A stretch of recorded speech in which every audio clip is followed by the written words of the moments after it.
Ladies and gentlemen, welcome back to Madrid, Spain. It's January the 17th, 2026, or it might be January 18th, depending on where you are in the world, or it might be some other day that you click on this video. Anyway, I'm here for a 4-day match against the most viewed French chess YouTuber and content creator, and his name is Julien Song. He is from France, in case that wasn't clear with how I pronounced his first name. Here's the format. We played 2 games of classical chess. Those were worth 3 points each. We drew both games. Today, we played 4 games of rapid chess. Each game was worth 2 points. And then tomorrow, we will finish it off with 8 games of blitz, each worth 1 point. Today was an incredible day. I am exhausted. I am extremely proud of myself. I'm also gutted. I mean, I experienced 47 different emotions playing chess today. If you're a longtime follower of my content, sit back, relax. Let me take you inside the troubled mind of Mr. GothamChess. And if you're here for the first time, I travel and I play tournaments, chess tournaments, and I analyze my games and tell you about the ups and the downs. Here we go. This was an extremely stressful day of chess. It was stressful because I didn't sleep great. I'm still jet lagged. Every other day is random. If on a day I have too much coffee, I might not fall asleep until very late. I might be wired from playing chess and so on. Anybody who travels east, it's brutal. Can be brutal for a week. So I was tired, and I had a long day. And I honestly I was worried I would lose every game today, just purely on exhaustion. So the rapid portion opened up 15-minute. Not 90 plus 30. I played b3, and I played this setup, bishop b2. Recently, I played an over-the-board game where my opponent put the knight on f6. I went knight f3 and then attacked his bishop on f5. There's these modern ideas against knight f6 and bishop f5 in the ready, where you can sometimes play the move d3.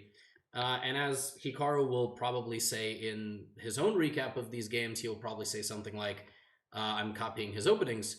And he's right. I actually have never seen the move d3 played against bishop f5. Normally, you play e3, but Hikaru plays this in a way against bishop f5 where he ends up putting the knight on d2. I saw him play like this against a lot of grandmasters. I was inspired to play like Hikaru, except I'm a brain-dead idiot, as you're about to find out in about 10 moves. You know how you guys watch my videos and then you guys are like, you all get inspired, you go play some chess and you lose all your games? That's like when I watch Hikaru play or any other top player. I'm like, wow, they make this look so easy. I'm going to go play some games. And then I just like diarrhea on the floor and slip in it. And I also lose the chess game. It's a problem. In a nutshell, folks, the idea of putting the knight on d2 and like this is my other knight goes to h3. This looks pretty ridiculous, but actually it's not too stupid. There are some drawbacks of this setup, but basically you play knight to f4 and you chop away at the center. Sometimes you play the move e5. I've played this in blitz. I do have a bit of experience playing this position in blitz, and generally, black plays very naturally a5, c5, etc. But to my shock and horror, Julien took this pawn. Nobody has ever played like this against me, and so I didn't have experience in this structure. And then he went here. I was looking at this position and I didn't understand what I was supposed to do next. Like, I thought, okay, it's very natural. You just bring your knight to f4. But I was like, wait a minute, aren't I supposed to go e5 in some positions? That seems like the wrong move. So I thought for a while, but I actually didn't know what to play, because if I play queen e2, he plays knight d4 with the tempo. I also thought he might go e5 at some point, defended by his knight, limiting my knight here. Like, for example, if I just play a random move, I thought if he just plays e5, how am I ever getting this knight into the game, right? So I didn't really know what to do here, so I tried to commit to something that made sense. Knight d7, and here I play the move knight c4. And actually what's completely crazy is black is already better. So what I have to say for myself is I will never be playing the system again, at least not with another like 50 games of experience in online blitz, because very quickly I just ended up in a position with nothing. Here I, of course, can trade the bishop for the knight as Julien jumped in to attack my queen, and then I would take this pawn, and then he would hunt my queenside pawns. But I was like, hey, why don't we make things a little complicated? And we did. We made things really complicated. For me, I calculated knight takes c4, and I was going to just take here. And then here at the last minute, like, again, I have 9 minutes. You don't really have that much time. I was like, I'm going to take some risk. I'm going to make it a complex game. I took this knight, and black apparently is just doing very well by playing the move bishop f5 here, followed by knight a3, which I saw, but I didn't appreciate how strong it was. I just thought it's normal. But Julien went here, and I very quickly realized, like, oh, I'm in a really bad position. He's deflecting my queen from the defense of the bishop. I don't have to take, but it's normal. Queen d4, and I took, and he took my pawn, and I took his pawn, and he went here, and I brought my bishop back, and then he infiltrated with his rook. So this is the position after 19 moves. I'm basically losing with white. Yeah, I'm just not going to play Hikaru's openings anymore. I'm just going to leave them to Hikaru. And I'm going to focus on my little, baby food, applesauce in the corner. So, look, I'm up a pawn, but it really doesn't feel that way. I'm probably going to lose one of these two pawns, and he's going to threaten bishop d3, bishop c5, and probably checkmate me. At this point, I'm sitting at the board, and I'm thinking, oh, yeah, the sleep deprivation is absolutely paying off. Here we go. We're going to lose every game today. I ended up playing rook c1, which somehow is the best move. I don't understand. I lose the pawn on a2, rook a2, but now I have enough time to maybe activate my knight, activate my rook, and not lose immediately. So I played rook e1. Not the best move. He went bishop g6. I offered a trade of queens, and I knew he was going to go here. And here, Julien has a 2-minute time advantage.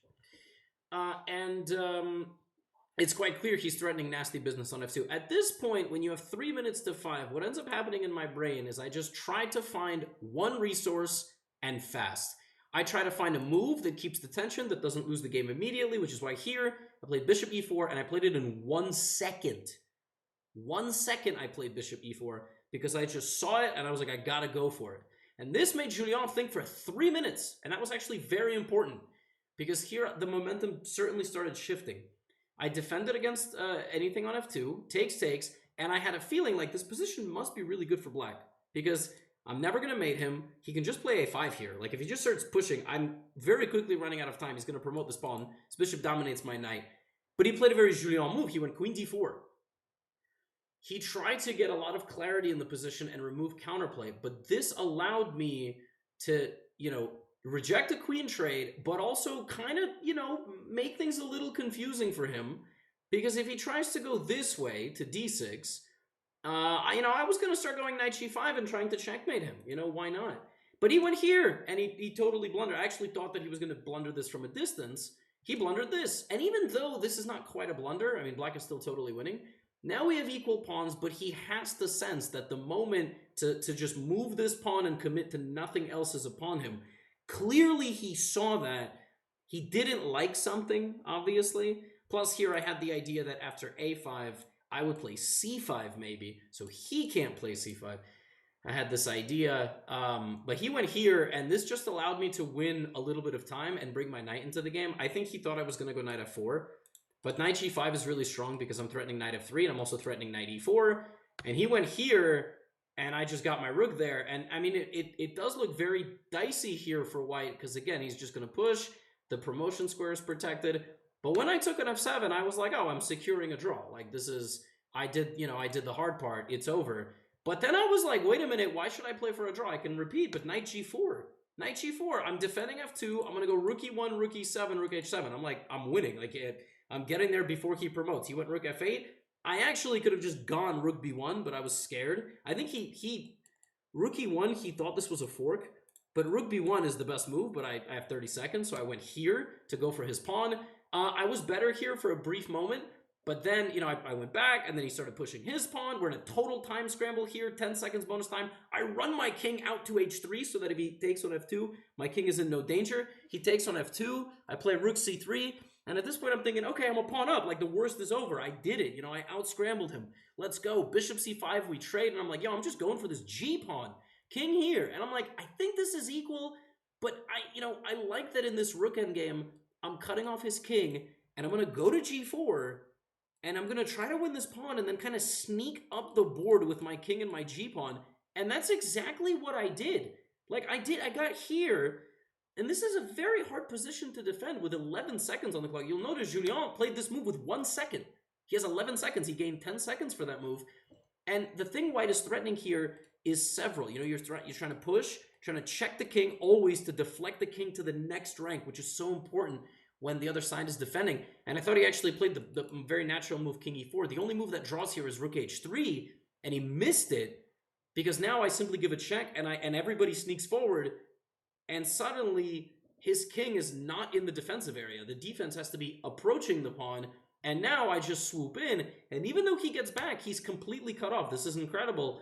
And here I just play king h5, king g6, and I do a little zigzag, and I just promote, and that's exactly what I went for. And you know, here I could tell he was obviously very unhappy. King f6. Now I deflect the king back, and I run away. My king and my pawn run away, and I get all the way to the corner. And in this position, he resigned. And I mean, I just couldn't believe it. We've played 5 games against each other, and this is how I win. A complete disaster of an opening experiment. I mean, I'm gonna try different things in this match. Obviously, I want to keep things interesting, play different openings. I've now played d4. I've now played b3. More on the next game later. I couldn't believe it. I won. Like I have a 2-point lead. I have a 1-game lead. What a game. What a back and forth battle. You know, I held on defensively again, and we go to game number 2. And now I'm like, okay, like I'm a little sleep deprived, but obviously I can still play some chess. Now time to uncork our second opening idea, which in this position, to prevent him from playing the Catalan, I played the move a6. And there's many things you can play here, d5, c5, queen's Indian, etc. But I went a6, he went here, and I went d5, and Julien played c5, just advancing. Now this is one of the lines in this position, and here I decided, like, look, I've played many things in Blitz, but I'm feeling good, and you know, I'm still like hot, like my adrenaline is running from the previous game. Now I'm exhausted, but so I went knight c6, which is one of the moves, and he went bishop f4. And here I had a very vague recollection that when the bishop comes to f4 in this position, you can play the very provocative move, knight to h5. And you can attack the bishop. That's what you can do. And I did it really fast. I really wanted to spook him. And then I ended up just spooking myself, because here I just have so many options. The first thing I considered is to play e5 immediately, which actually doesn't even look that stupid. Then I considered immediately playing for f5, just kind of going for a stonewall structure. Then I can also play g6 and bishop g7 attacking the center. I have so many things. Ultimately, I settled on like the worst one. I just thought I'm going to play b6. I'm going to trade these pawns off the board. And my plan is very simple. I'm going to play bishop d6, b5, f5, knight f6, bishop d7, and castle. Like, I just made this plan. I was like, now I spent way too much time, obviously, but, you know, bishop g5, and here I kick him out with my pawn. Like, that doesn't stop me. I'm going to go for my structure, and that's what I did. I mean, I went for this position, and I thought my position was fantastic. I thought this was a very nice position. I have, like, a weird stone wall. You know, I have ideas of putting the knight on e4, and, I mean, I was pretty happy. This position looked like it made sense. I didn't quite understand how he was going to create counterplay, but he's very good. I mean, he found knight e1, which is a very clever move, knight e1. I cannot take on d4 because he plays e3, attacking my knight and attacking this knight. Very subtle. You guys wouldn't have seen that. Just kidding. You're all great. When I insult you, it's only the people that deserve insulting. Most of you don't deserve any insulting. You're wonderful. But if you're rated 2000 and you think you know better than everybody, then, you know, then those words are for you. Anyway, bishop g5, he goes to trade off his dark squared bishop because it's kind of congesting his position. Congesting? Is that a word? And then he went here. I was like, okay, Julien is going to try to play f4 and knight e5. I spent a long time here. I didn't quite know what to do. No, not here. Knight b4. I went to trade his knight, and he made me spend a long time here because he played knight back to e1. Yo, I was so mad when he played this move, man. I was like, for real? He doesn't want a knight trade. He wants to kick my knight out, bring his knight back, and then play f4 and knight e5. I mean, he's very positional. He's a very pragmatic player, and that's great. I mean, really, knight e1 is a shocking move. Now I knew I had to play something relatively fast, so I went for g5. It's a very typical stonewall move. You also, with black, kind of want to play f4, kind of bishop, pawn, queen, etc. pointing there. Also, white doesn't get to play f4. He went f4. Now, what's interesting here is that I kind of had a feeling the best move was g4, and I was like, if I play g4, the position stays super closed. Probably I have no chance to lose. It's just way too close for anything crazy to happen. But I took on f4. And I took on f4 because he's going to take back, obviously, with the pawn. Double security on the center. Strong pawn defending everything. We're going to battle on this file. And then he went here. I didn't even consider this move because it just leaves d4 so weak. But it's a logical move. And I spent a long time here coming up with what I'm going to play. And I found knight c6 back, knight f3, and I thought the move that I played here was very nice. Bishop c7. The computer is not so impressed. It thinks the bishop is on d6 better, but I don't know. I also thought about repositioning the knight to the c4 square, but I really liked my maneuver to plant my bishop on b6. I thought this was super nice, and I felt like his pawn on d4 was a long-term problem. I'm down 3 minutes again. My brain is not working as fast as it should, and you know, even though I have this nice target on d4, I've got to start coming up with a plan a little bit faster. Now here I did, you know, Julien, he spent like 2 minutes and he played some random move because he honestly just didn't know what to do. It's kind of hard to believe white is better. Like I don't know. I mean, really, I thought I had a good position. To be fair, you know, after a little bit of shuffling here, and ended up going back. I really thought I was making some progress, but then he went here. This move is given a question mark by the engine, but I started to realize very quickly, like, wait a minute, I'm in some trouble. He's preparing, like, various attacks, and somehow everything in his position is very well protected and insulated. And lo and behold, well, even though I kept trying to improve my position, suddenly came the move g4. And when he played g4, I was like, oh no, I'm going to lose because I'm in a lot of trouble. His king is going to slide over and I'm not fast enough. And what I had to do here was just lose a pawn. So I just lost the pawn on d5 and I played rook c3. Rook c3 was played for shock value. I threatened the pawn, and also if he takes me, I take his rook. There's also one cool trap here. If he plays h4, h4 looks like it wins for white because the rook defends the pawn and my queen cannot touch the rook anymore. So I would leave and then he would take my rook, except it would hang mate. I really was hoping that he was going to hang mate in one. I was like, that would be excellent content.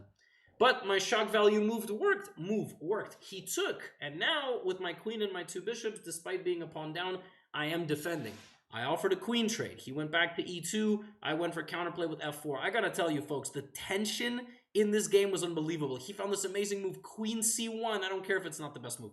Queen f4 is threatened. He's threatening to infiltrate on the c file, right? Now I come up with a nice move, king g7. He actually can't take my pawn because this pawn hangs in all lines. So then he went here, and I suddenly realized I can just give him checks. But I played queen b1 with 1 second on the clock.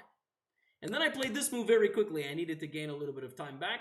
He went here, and then here I played this. It's just a bad move. I mean, I need to keep the queen on this diagonal, but you have 16 seconds to decide. Like, I had a feeling, but my hand went here because I saw the check.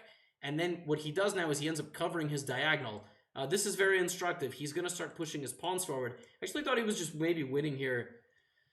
I thought he was maybe winning here with something like e6 and d5 ideas. But actually here it's also possible. Even here I thought he can play something like e6. Yeah, e6, and then I would maybe play queen e3. We would trade the queens. Then I would take. I think I can hold the pawn down endgame.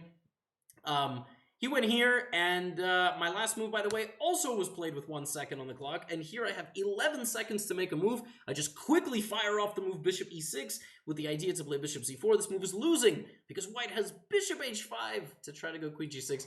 Didn't see that at all. Both of us in the time trouble. You know, he's trying to play solid improving moves, trying to win my pawn. He can't go d5 because of bishop e3. And here, my time was ticking down. My original intention here had been to play bishop takes d4, which is a cool move. If he takes, I take his bishop, but he has queen f4, and suddenly my king is like, when I realized that doesn't work, I don't have any time, so I just took this pawn with 1 second again, and as I took it, I was like, oh my god, queen b7, it's just game over on the spot. But Julien had already prepared a move mentally. He was preparing to push his pawns, and he did. And in an unbelievable turn of events, after this check and the king moving, his queen is trapped in the center of the board. It's trapped. Now, what's unbelievable here is in this position, he just, you know, he saw this threat and he just ran away, but his queen's just trapped. He just loses. He just loses the game. Both of us were looking at the same position, except e6 is winning. It's winning because after here, queen g6, e7, king f7, This is a winning position for white. This is a winning position. Can you believe it? Because he's threatening bishop d5 check and then bishop c6, and I cannot stop it. I mean, this is unfathomable that this is winning. Both of us, when I played bishop f7, both of us, you could kind of, if you've ever played over the board chess, I was like, oh, I caught him, bishop g6. And then he didn't even, he just can't save his queen. Except he's winning with e6. Just crazy. Completely crazy. But he lost his queen, and he lost the game. And I won. I'm suddenly up 2 games just out of nowhere. I mean, I'm defending tenaciously. He's not converting well enough. I mean, queen b7, of course, is easy, but I was trying to keep things complicated. And after this game, I had this thought, right? I was like, okay, so I'm up 2 games, right? And when I went to wash my face after that game, I was like, all right, foot on the neck, we're going to take him out. 6-point lead. Now I'm going to uncork what I've been waiting for. All right? I've been waiting for a moment, like, to time a very sharp opening. And here it is. I played e4, and Julien plays the French because that's what he plays, and I went for b3. I don't really play e4. I played b3 a lot in online blitz, so I didn't know if he was going to be expecting it. And then I went bishop to b2, and knight f6, e5. So black can take, but that's a very dynamic gambit. But after knight f6, e5, Julien, instead of playing knight fd7, he played knight back to g8. Now, this looks like a meme, but it's actually not terrible. But I prepared this exact variation. And I was ready with a way of playing that I'm not sure has actually been played before. First of all, in this position, I played the move d4. And after he plays... Now, by the way, the position is an exchange, is an advanced French, and black plays c5, except white has gotten to play b3 and bishop b2. Kind of interesting. c5, and I just took. I just took this pawn. This position has almost never been reached. And after he played bishop c5, I played bishop d3. This position has actually never been reached. So I am the proud owner of the first ever game to go exactly like this. I mean, I don't know if like in the history of humanity, but this is what I prepared. I prepared this position. And what's funny is, I think about this opening, is I discussed this opening with none other than Fabiano Caruana, not one-on-one. He would never be caught speaking one-on-one with me anywhere. But it was in the Team USA versus Team India match in Dallas before the round started. We were just talking, the game started, we just were talking about random openings, and one of them that came up was the b3 French. And it's funny that like, since then I worked on this line and I had a chance to roll it out, and the idea is very straightforward. I just developed my pieces, I prepared b4, he plays a5, which is a reasonable looking move, and now I go queen e2. And I wait for him to commit his knight, and I have various moments. I can do a Greek gift sacrifice, sack the bishop, queen, knight g5, etc. So he went knight g6, and I went g3, stopping knight f4. And now in this position, I sense that Julien is going to play this move f6. So I spent a while, I spent 4 minutes, and I played the best move. I came up with the move in the style of the position, which is this move pawn to h4. The point is, after f6, of course I take so that his f-file stays closed. And when I was sitting at the board, I came up with this concept. I was like, I'm sorry, what is black's move after knight c3? What is black's move? Because black looks like he wants to play e5, but then I take on d5 and I play bishop c4, I win his queen. Knight e5 doesn't make any sense either. Had he played knight e5, my plan was actually to just castle long. To just give him the bishop, take with the rook, and I was just thinking, how is he ever moving these pawns? Like, they look awful. I thought my position was fantastic here.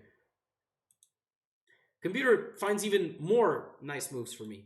So when we got here, and I was like, my next move is long castle. I was like, that's it. The game is over. I almost relaxed because I just thought I figured it out. Like, my prep worked beautifully, and I have a great position. It's perfectly in my style.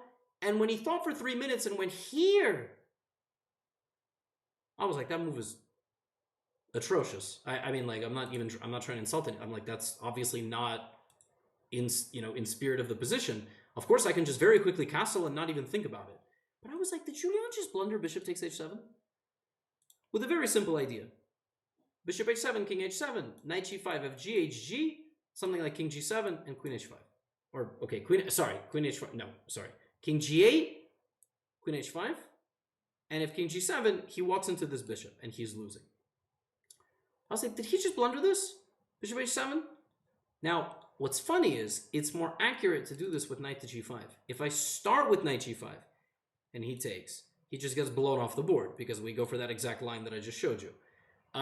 If he doesn't take and he plays something like f5, I just take on e6. Knight f5 is knight g5 is the cleaner version of the same idea.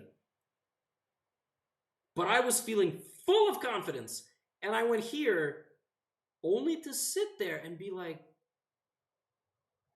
wait, they are not the same. My arrogance got the best of me. I just thought it was over. I got my prep on the board. I just saved 2 games. I'm about to go up 3-0 in the rapid portion of the match. And then Julien didn't take my knight, and he went here. It's not the best move, but it's... Now I'm like, oh my god. So originally, I wanted to play Long Castle again, but I was tilted. When I realized that this just didn't work and I spoiled everything, and I was like, the bishop is going to activate. Yeah, I really started like spiraling here. And it's a very difficult position to make a move in. Like the best move is g4. I don't know how findable that is. Really, the idea of g4, I think, is like to move the knight and play. I mean, like, isn't it unbelievable that this knight can just hang like for the whole game? Because after king g6, I play like knight e4. Really, it's amazing, amazing. Instead, I took this pawn, and this obviously just decreases the chances of me attacking him substantially. He went knight d4. I gave a check and defended my pawn, and I castled. But I could not believe what I had done to the position. Really, I mean, it was right there. You get all your prep on the board, you're playing in good style, and then you think it's over. Like, I sensed the danger, but I didn't sense the details. I should have started with the knight move instead of the bishop move. Very instructive, to be honest, because in the first version, I make him take my knight. And now he swarms me. Here I could have defended a bit better with something like a queen d2. I went here only to realize that the move knight a4 doesn't even have to be addressed because he just goes here. And he just sacks the knight because there's always mate. And if I take on c5, then he's always threatening mate on the c file. Just terrible. And then I went here, and he took on c2, which is a nice move.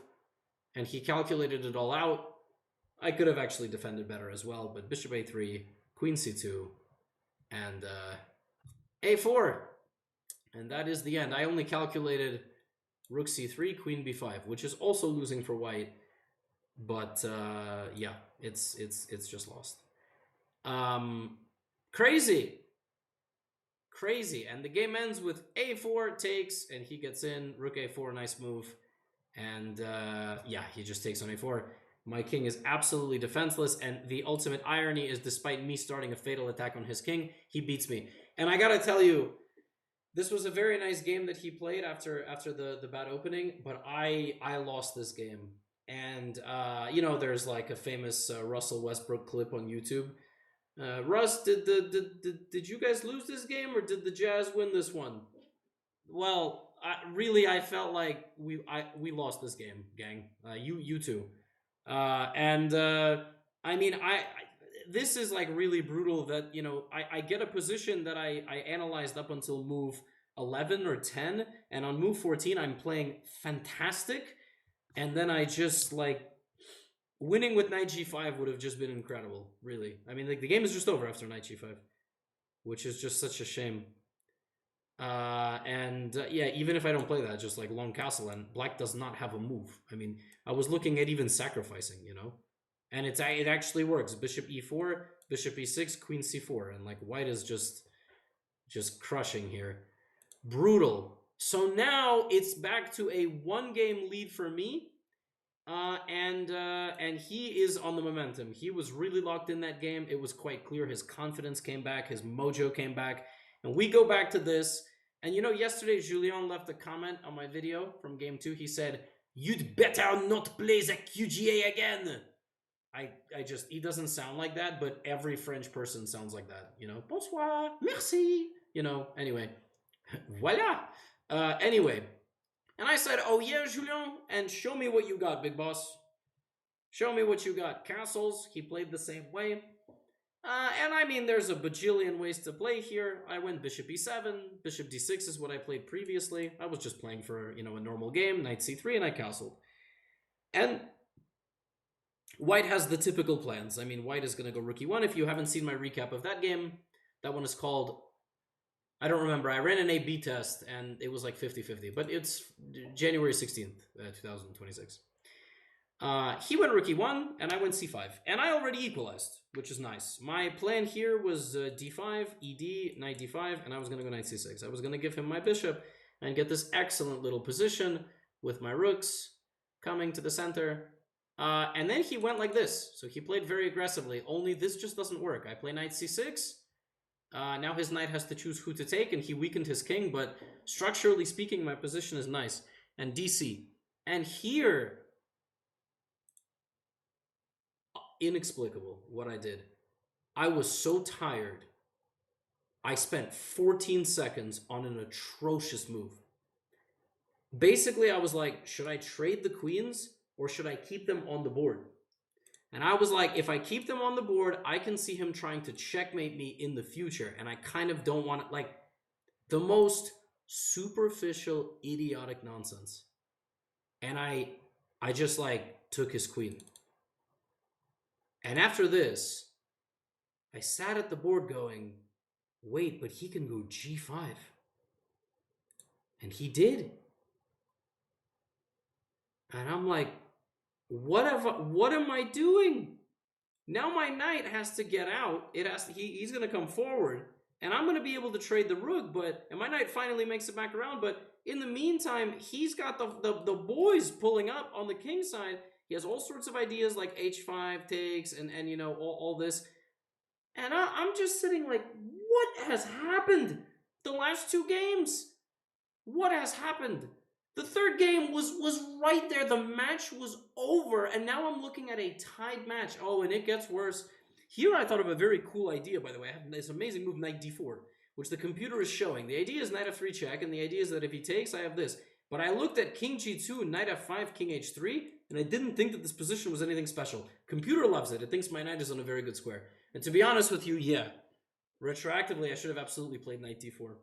But I analyzed this, and yeah, this game was just bad. I went knight d7, knight b6, and then I went here to try to go to d3, and he hit me with the haymaker. And when he played this move h5, my world rattled. I just thought I was going to lose because look at this. I mean, this is miserable. My original intention here had been to play the move knight d5. That's just not a good move. It's just not a good move. He's just going to bludgeon me on the diagonal. I also thought about playing bishop back to e7, but he can just take king f7, f5. I looked at this and I calculated some random stuff. I was like, wait a minute, I mean, what is happening? Like, I'm spiraling, and I spiraled all the way out of control because in this position, king f8 is also bad. After king f8, I was like, okay, he's obviously going to take with the bishop, and I'm going to, you know, move on with my life. I mean, I could have went this way. I don't know why I was so insisting on going to, I mean, I saw king f8, king e7, and then rook d8. I was like, okay, I have 4 minutes to 10 and a half. I have to do something. Only to play this move and to realize, oh my, he has a3. It's over. He has a3. Oh my gosh. Now if I play bishop e7, he plays knight e6 and knight c7, and he wins my rook. If I play bishop c5, this is a fork, which means I have to play this, and it's over. And I sat there. I make comparisons to this scene all the time. My Yu-Gi-Oh fans. I sat there like the pharaoh when he's gonna lose to the Seal of Orichalcos. Like when the Seal of Orichalcos is gonna take you, the Atlantis part of Yu-Gi-Oh. Folks, you don't know what I'm talking about. Don't worry. You sit there drained of your life energy, you know? And I just felt it surrounding me, and I was like, it's over. He's gonna this is the end of the road. Bishop e6, knight a4. He was threatening to trap my bishop. Look at this position.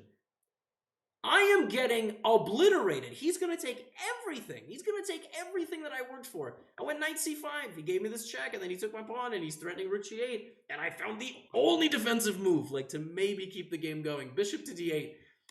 He went bishop here, and then he took my pawn, and he took my second pawn. All my pawns are gone. I went knight d3, and then I took here. I thought he should go to f3, but it doesn't really matter. And then he took my pawn, and I went bishop. I'm just 2 pawns down. I'm 2 pawns down. Like, there's nothing to say. Knight here, knight c4. I thought at this point attacking both pawns was fine, but probably he just wins if he plays e4, e5, you know, and I have no idea what I was going to do if he played e4. Nothing. I was probably going to sack my knight for 2 pawns, to be honest. He went rook d7 and bishop f7, and he was shaking his head a lot here.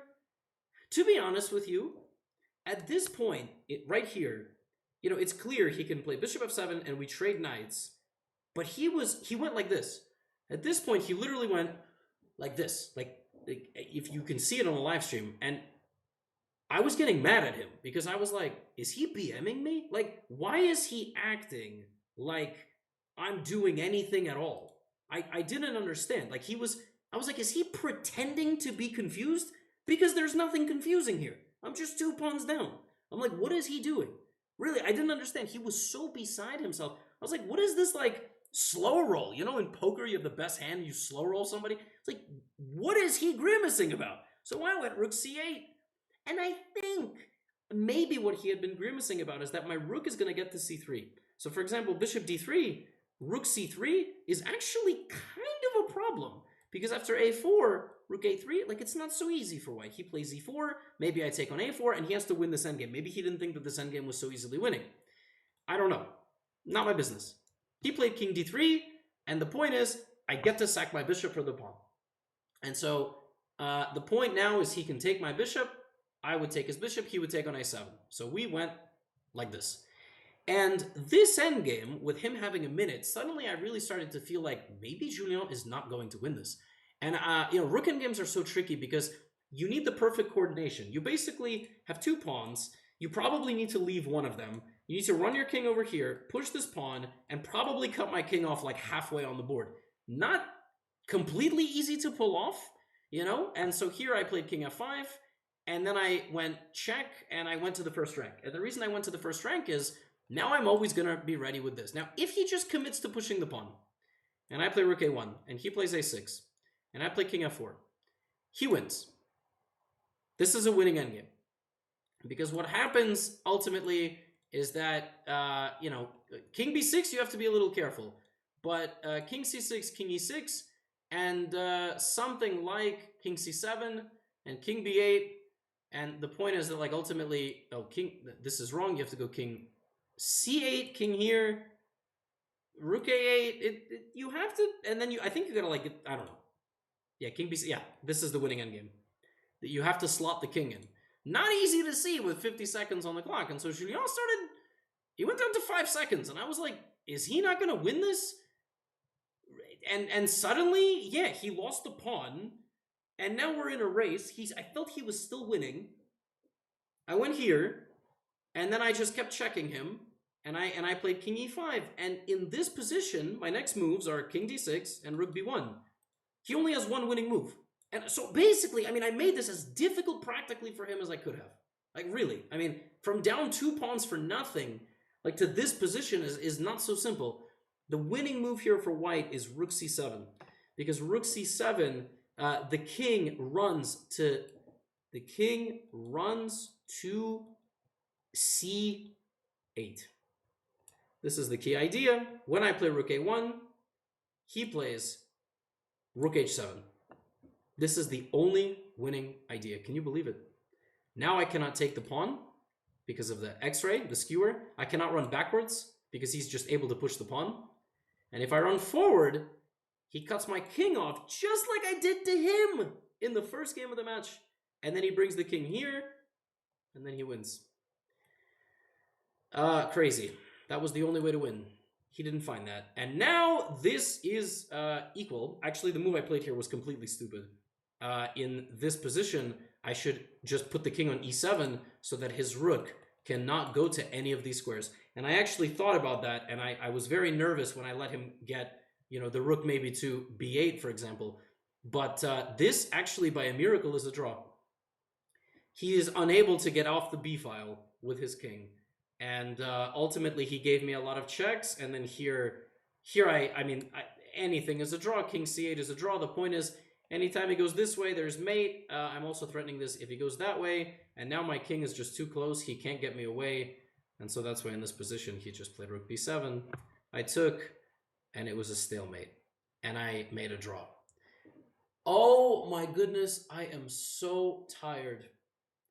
This match could have been so many different directions today. Ultimately, it ends with me having a 2-point lead because of winning one more rapid game. Tomorrow, we have 8 games of Blitz. I have a 2-point cushion. And what's completely nuts is that after the third game today, it could have just been a 3-game lead. Like, I didn't even have to. I lost a winning game, so it's a huge turnaround of points. At the same time, Julien was completely winning in this game, and he was also winning in game 1 and in game 2. So, like, you can't. I mean, I'm defending tenaciously, and I'm not putting him into enough situations where he needs to defend. But I've defended my ass off in this match, and I mean, tomorrow it will end. That's all I have for you today. I hope you enjoy. I'm gonna go get some rest. Get out of here.